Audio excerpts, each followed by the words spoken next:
Good morning and welcome. We're watching Good Morning India. I'm Gargi Rao. Stay with us as we get you all the news you need to follow. We'll get you the latest on the farmer protests as the 10th round of talks will take place today. Also, we're counting down to the inauguration in the US as Joe Biden and Kamala Harris will take over. Let's take a look at the headlines we're tracking.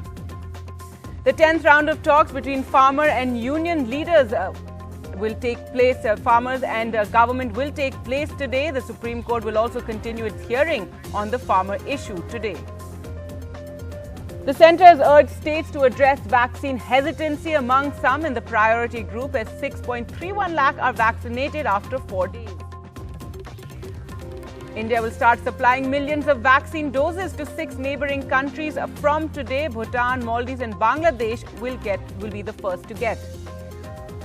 Denying reports that its ally, the BJP, wants the ruling AIA-DMK to take back Sasikala, Chief Minister EPS says no way. She will walk out of jail later this month. The government has written to WhatsApp asking it to withdraw its new rules for Indian users, says it creates a security risk.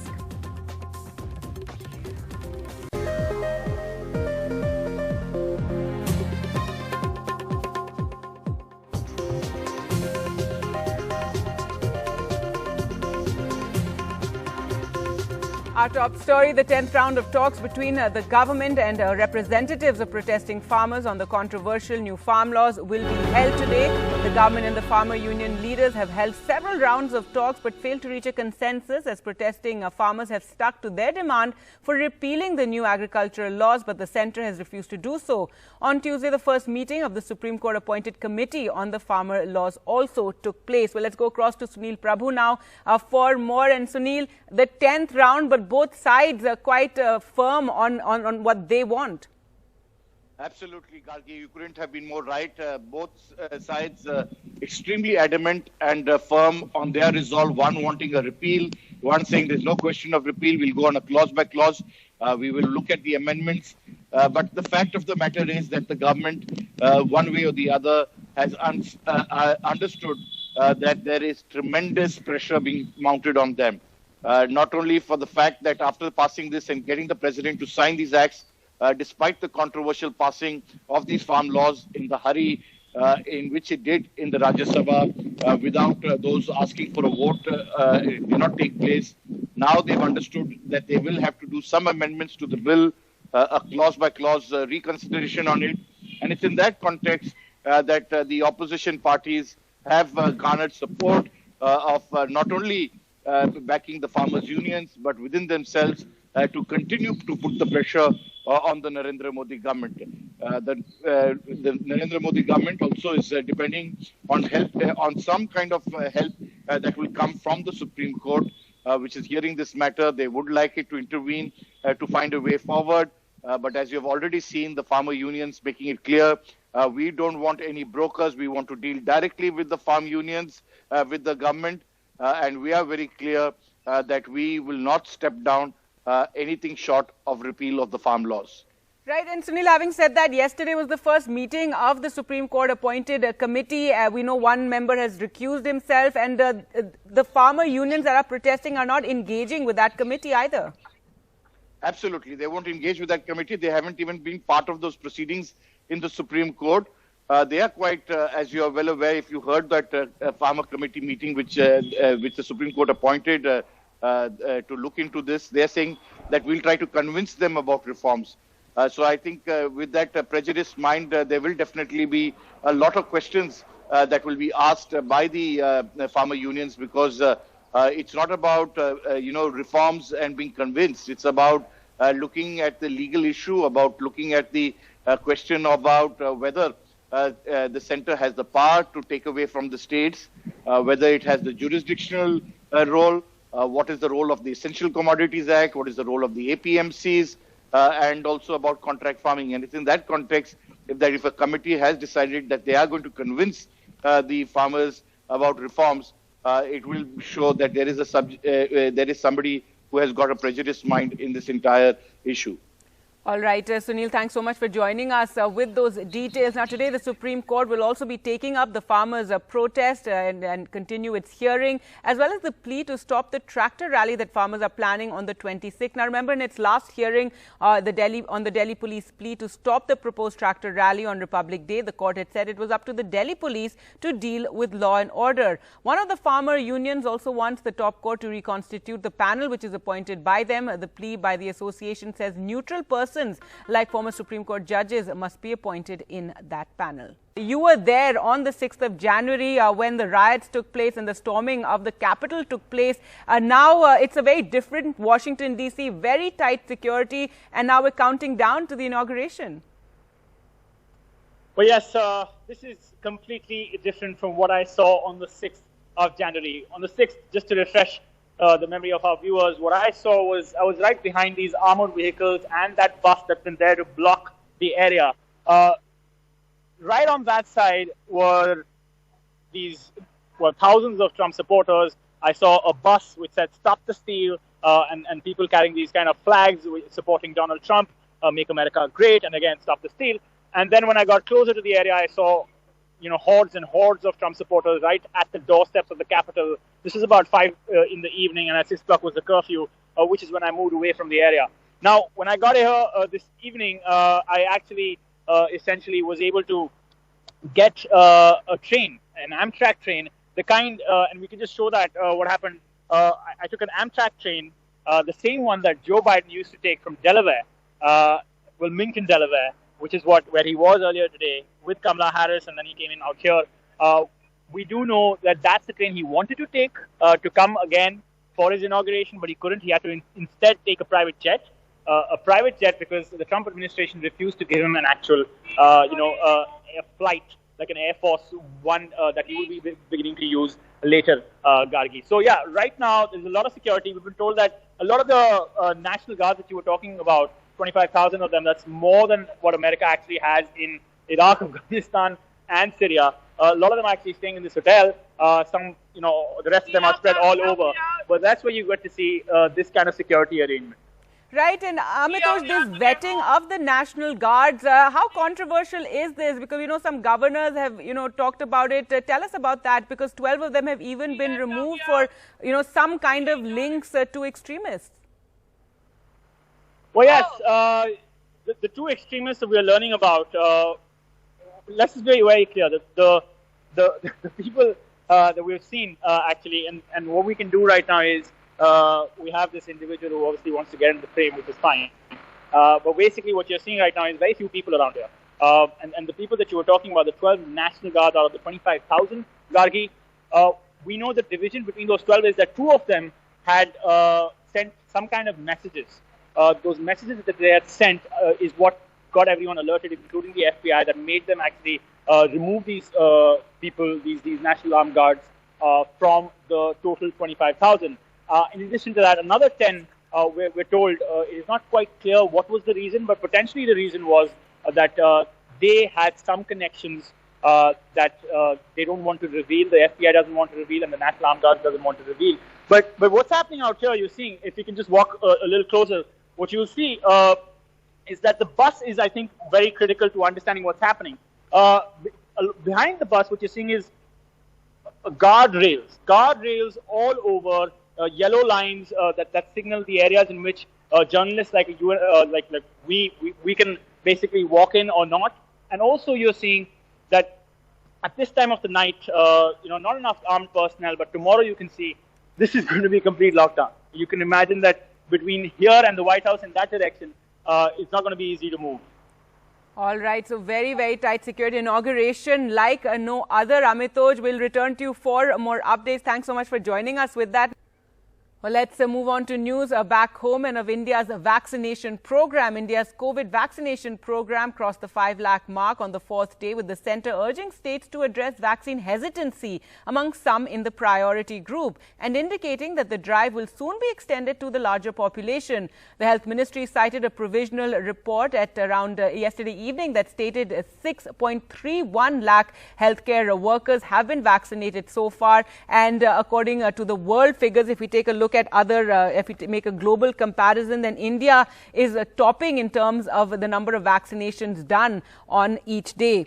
And an appeal has been made for that the states should try to address this issue of vaccine hesitancy. और व्यवस्था ने दो step पे पहुंचा दिया और फिर अगर हम नहीं ले रहे हैं तो ये और पर्टिकुलरली हमारे हेल्थ स्वास्थ्य कर्मी हमारे डॉक्टर नर्सेस ये डिक्लाइन कर रहे हैं तो ये दुख की बात है और मैं विनती करूंगा सरकार की तरफ से कि प्लीज अपनाइए क्योंकि इस पैंडेमिक ने आगे क्या रूप लेना है ये किसी को मालूम नहीं है. Well, let's take a look at how the vaccination drive is going in Maharashtra, one of the worst affected states by coronavirus. However, there as well, there has been a low number of vaccinations over these last few days.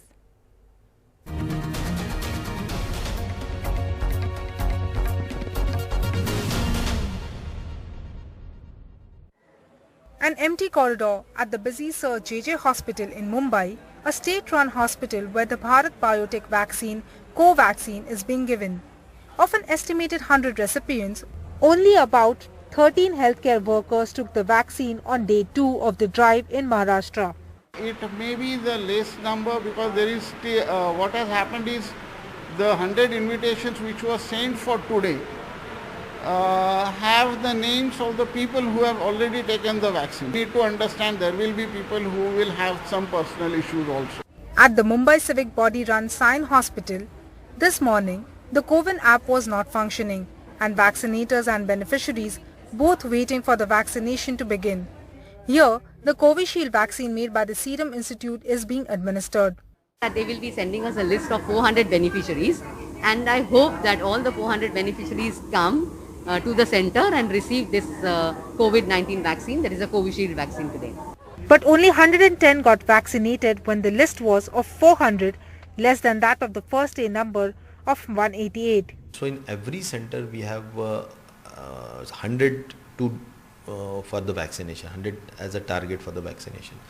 So on the first day we have got 65% vaccination done, and in the coming days I am hoping that the percentage will increase, 100% it will increase. Maharashtra has set a target of vaccinating 1.14 lakh people in 4 days. But not many are turning up. Everyone is just waiting for others to take it first, resulting in a lower turnout. In Mumbai with camera person Praveen G. Rohit, this is Purva Chitnas for NDTV. And India will begin exporting vaccines from today to neighbouring countries. It's been called vaccine diplomacy. The supply of Indian manufactured vaccines will be done to neighbouring and key partner countries. The government has received several requests for the supply of Indian manufactured vaccines from neighbouring countries, and in response to these requests and keeping with India's stated commitment to use India's vaccine production and delivery capacity to help all of humanity fight the COVID pandemic, supplies under grant assistance will be made to Bhutan, Maldives, Bangladesh, Nepal, Myanmar and Seychelles beginning today. And there you can see the vaccines being loaded on to a SpiceJet aircraft. In respect of Sri Lanka, Afghanistan and Mauritius, India is waiting their confirmation of the necessary regulatory clearances. India will start supplying millions of vaccine doses to 6 neighbouring countries starting today. And the Prime Minister also tweeted, India is deeply honoured to be a long-trusted partner in meeting the healthcare needs of the global community. Supplies of COVID vaccines to several countries will commence tomorrow and more will follow in the days ahead. Well, with that, time for us to slip into a short break. More news coming up on the other side. Stay with us.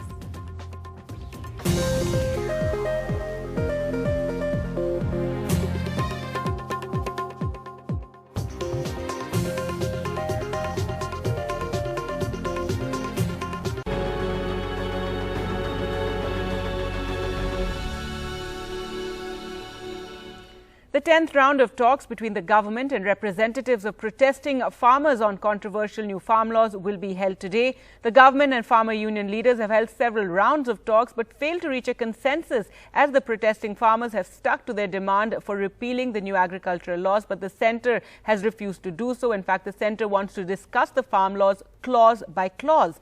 On Tuesday, the first meeting of the Supreme Court appointed committee on the farmers' laws also took place, but the protesting farmers have refused to engage with this committee. Earlier we spoke to Sunil Prabhu for more. Absolutely, Gargi. You couldn't have been more right. Both sides extremely adamant and firm on their resolve. One wanting a repeal, one saying there's no question of repeal. We'll go on a clause by clause. We will look at the amendments. But the fact of the matter is that the government, one way or the other, has understood that there is tremendous pressure being mounted on them. Not only for the fact that after passing this and getting the president to sign these acts, despite the controversial passing of these farm laws in the hurry in which it did in the Rajya Sabha without those asking for a vote, it did not take place. Now they've understood that they will have to do some amendments to the bill, a clause by clause reconsideration on it. And it's in that context that the opposition parties have garnered support of not only backing the farmers' unions, but within themselves to continue to put the pressure on the Narendra Modi government. The Narendra Modi government also is depending on help, on some kind of help that will come from the Supreme Court, which is hearing this matter. They would like it to intervene to find a way forward. But as you have already seen, the farmer unions making it clear, we don't want any brokers. We want to deal directly with the farm unions, with the government. And we are very clear that we will not step down anything short of repeal of the farm laws. Absolutely. They won't engage with that committee. They haven't even been part of those proceedings in the Supreme Court. They are quite, as you are well aware, if you heard that farmer committee meeting which the Supreme Court appointed to look into this, they are saying that we'll try to convince them about reforms. So I think with that prejudiced mind, there will definitely be a lot of questions that will be asked by the farmer unions, because it's not about, reforms and being convinced. It's about looking at the legal issue, about looking at the question about whether the center has the power to take away from the states, whether it has the jurisdictional role, what is the role of the Essential Commodities Act, what is the role of the APMCs, and also about contract farming. And it's in that context if a committee has decided that they are going to convince the farmers about reforms, it will show that there is somebody who has got a prejudiced mind in this entire issue.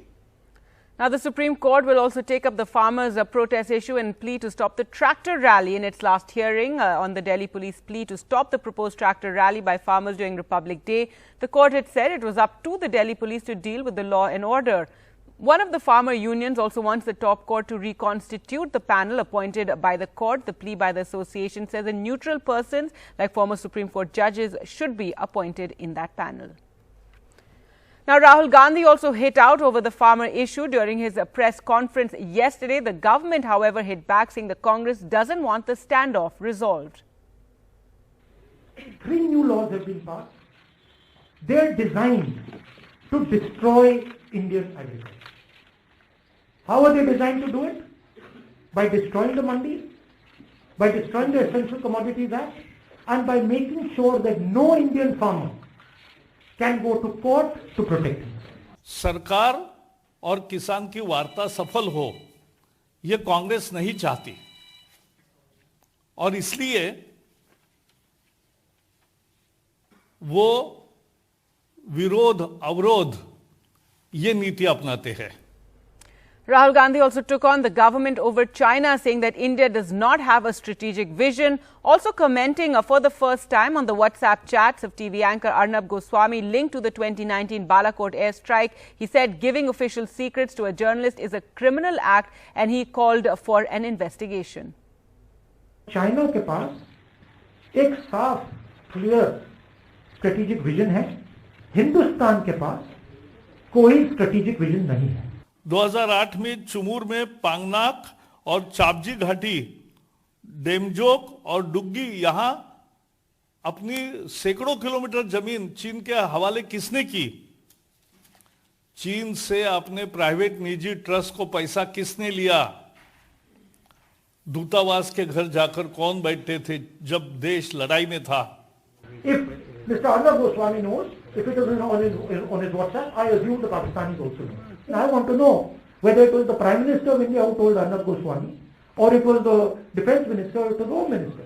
वो आज का अभी विषय नहीं, वो मैं INB में आओ हम जरूर आपको बताएंगे। अभी विषय आज का नहीं है। आज राहुल गांधी ने जो कहा उसको वो जवाबों से भाग गए, इसलिए फिर से एक सवाल दागने का काम हम कर रहे हैं।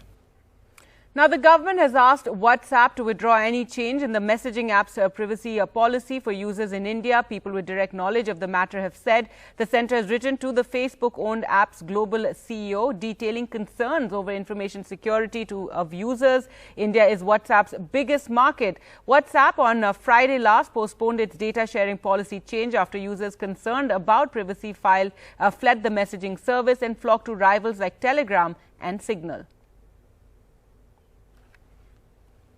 News from Tamil Nadu now, and denying reports that its ally the BJP wants the ruling AIADMK to take back ousted and jailed party chief Sasikala, who walked free later this month to improve the alliance's prospects in Tamil Nadu. Chief Minister EPS, the number 2 in the party, said no way. This after meeting with Prime Minister Modi and Home Minister Amit Shah. Now, Sasikala, a close aide of late Tamil Nadu Chief Minister and AIADMK Chief Jai Lalita, is to be released from jail on the morning of January 27th, is what her lawyer has said, citing a communique from the Bengaluru jail officials. Sasikala became party chief after Jayalalitha died in 2016, but was jailed 4 years ago in a disproportionate assets case in which the former chief minister was also the principal accused.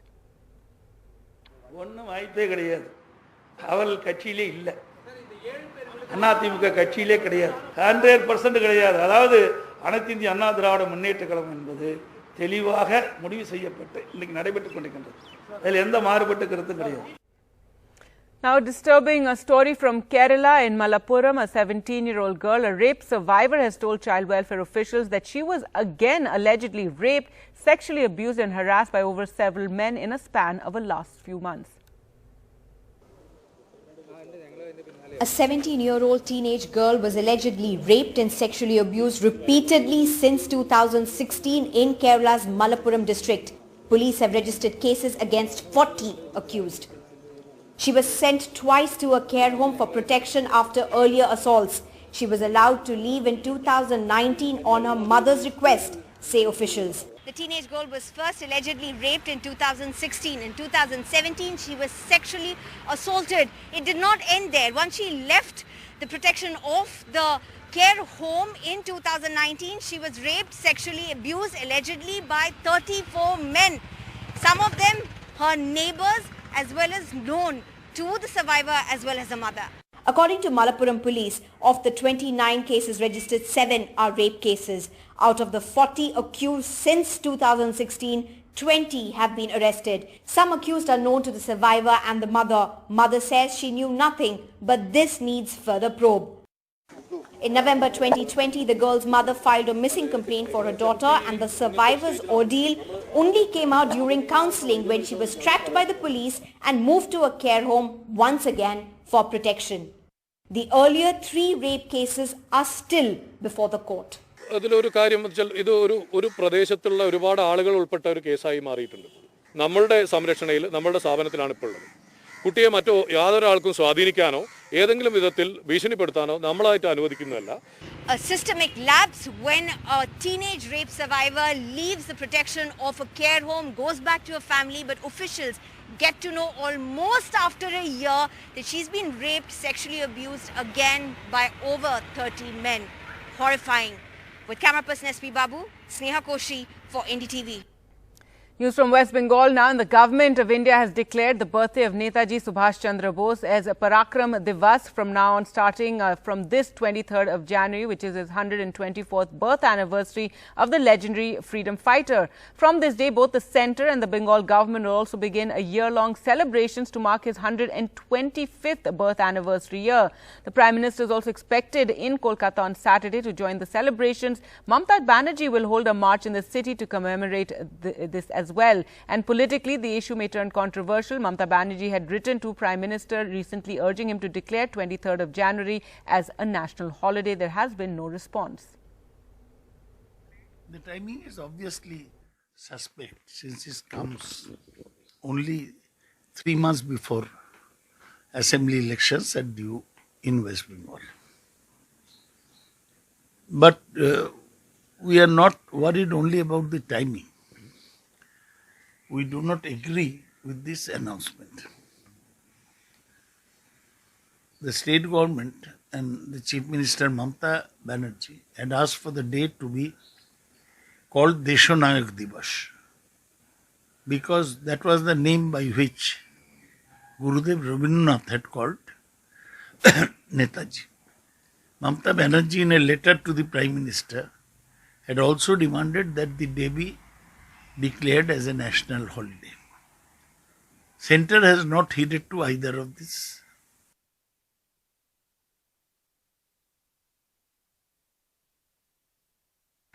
Well, we welcome this demand, this announcement made by the central government. But you see, Netaji Subhash Chandra Bose was the liberator of India. There are many who fought for India's freedom. But Subhash Chandra Bose and the Azad Hind Fauj fought the final battle for India's freedom.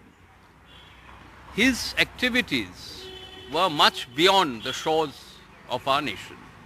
He was also known as the hero of Asia because he inspired all nations in Asia who were fighting against British imperialism. So Netaji Subhash Chandra Bose, his birth anniversary, there was a demand for many, many years, and people of our nation, they have been spontaneously celebrating this day as Desh Prem Divas or Patriots' Day. Mahatma Gandhi, the father of the nation, he had addressed Subhash Chandra Bose as patriot of patriots. We have just celebrated 150 years of Mahatma Gandhi's birth anniversary. So I think even to honor Mahatma Gandhi, we should have announced 23rd January as Patriots' Day or Desh Prem Divas. Specifically on the issue of national holiday, your views? You see, Netaji was a man of action. I don't think he ever took any vacation or holiday. So, no, I don't think a vacation is a holiday. It's to remember, it's to celebrate, it's to commemorate, all of those things. Just like a 2nd October. Well, it is a genuine demand. But more importantly, Patriots' Day, and what is seminal to Subhash Chandra Bose is his ideology. Today, I think in India, we find a lot of divisive forces.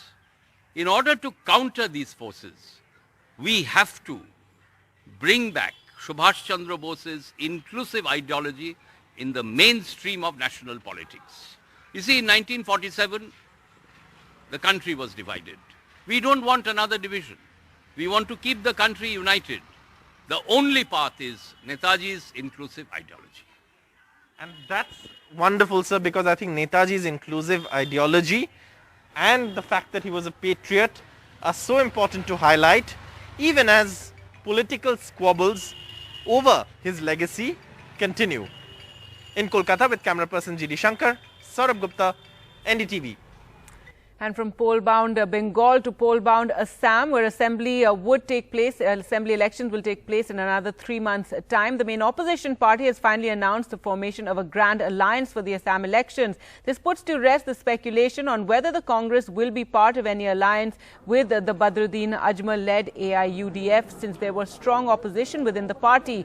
Yesterday evening, in the presence of top Congress central leaders, including party observers for Assam polls, Chhattisgarh Chief Minister Bhupesh Baghel and Mukul Vasnik, the party has declared that it is going to be part of a grand alliance in Assam along with the AIUDF, 3 smaller parties and a smaller regional party. First of all, it is not Congress party which has decided to form the alliance. I think it's all the 6 parties together have decided that what the people of Assam want. The last 5 years, we've seen a new type of politics coming into Assam, where a politics of hatred, a politics of ruining the fabric of Assam. And the way the BJP has functioned over the last 5 years, the people of Assam are absolutely tired and they want the BJP to go. They want all parties, like-minded parties, together should get together and fight the election. We will work those modalities out later. We will have a common manifesto what the people of Assam want, and all those modalities have to be worked on. But as of now, there are no preconditions between the 6 parties. I think today's declaration is a very good and very expectation for the people of the Assam. So I think this alliance will be oust the BJP government from the state. I think. Also, tell us, if you look at electorally, if you look at voters, then Congress and AIUDF also has same vote bank. In a lot of areas, you fight each other, particularly Lower Assam. See, the actually alliance, that means not only the minority votes, we have already majority votes are also, and Congress is defeated. Congress already declared earlier that they have defeated by the 27 seats due to the UDF and the Congress fighting. So ultimately, if we both joined, then another 27, you just count Congress total and UDF total and another 27, 28, then on some other alliances. I think it will be very sufficient enough for the formation of the government. We are now joined by the Chief Minister of Chhattisgarh, Bhupesh Baghel, who is also the observer of the Congress party for the Assam elections. Mr. Baghel, you are seen as a change maker for the Congress in Chhattisgarh. Now the party has asked you to be the observer for the Assam elections.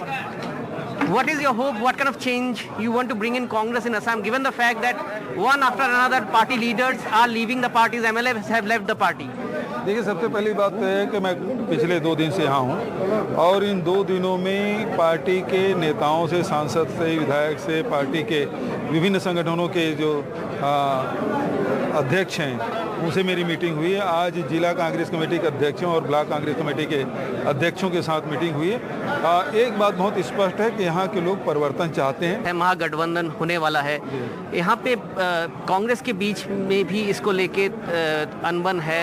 आपके party के नेता, बहुत सारे नेता पहले इसके ऊपर बात कर चुके हैं कि उनको अलायंस नहीं चाहिए। अलायंस को लेके आगे बढ़ रहे हैं। देखिए, कांग्रेस एक आंतरिक उसमें प्रजातंत्र है और जिसमें सभी को अपनी बात कहने का अधिकार है और फिर सारे लोग इसमें चर्चा किए, कोई पक्ष में बात किए, कोई विपक्ष में बात किए, लेकिन अंत में फैसला यही हुआ है कि हमको गठबंधन के साथ, क्योंकि कम्युनल फोर्स से लड़ाई लड़ना है तो हमको एक साथ होकर लड़ाई लड़ेंगे कि ये असम की जनता की मांग है, तो उसके अनुरूप फिर कांग्रेस पार्टी ने फैसला लिया। मगर बीजेपी ये कहती है कि आपके गठबंधन के सहयोगी AIUDF भी एक कम्युनल पार्टी है, इस तरह से देखा जाता है, उसके ऊपर क्या कहेंगे आप? भारतीय जनता पार्टी खुद ही कम्युनल, दूसरे कैसे कम्युनल कहेगी? कम्युनल दूसरे कैसे कम्युनल कहेगी? तो ये जितने भी सेक्युलर फोर्स है वो सब, चाहे वो CPI है, CPIM है, तो वो सारी पार्टियां सब साथ में हैं, रीजनल पार्टी भी हमारे साथ है, तो सब मिल के ये लड़ाई लड़ रहे हैं। एक आखिरी सवाल, बीजेपी जहां पे चुनाव लड़ती है, गुजरात मॉडल की बात करती है, क्या असम चुनाव के साथ कांग्रेस भी छत्तीसगढ़ मॉडल को दूसरे स्टेट्स में लेके जाने की बात शुरू करेगी?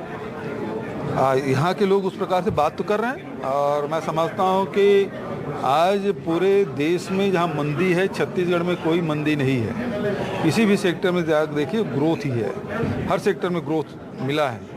जब पूरे देश में लघु अनुपज की खरीदी नहीं हो रही थी, आज भी पूरे देश में सबसे ज़्यादा लघु अनुपज 74% छत्तीसगढ़ से हुई है। स्टील सेक्टर में उत्पादन हमारे छत्तीसगढ़ में, उसी प्रकार से चाहे एग्रीकल्चर सेक्टर हो, चाहे वो ट्रेड में हो, सब में देखेंगे छत्तीसगढ़ आगे ही है।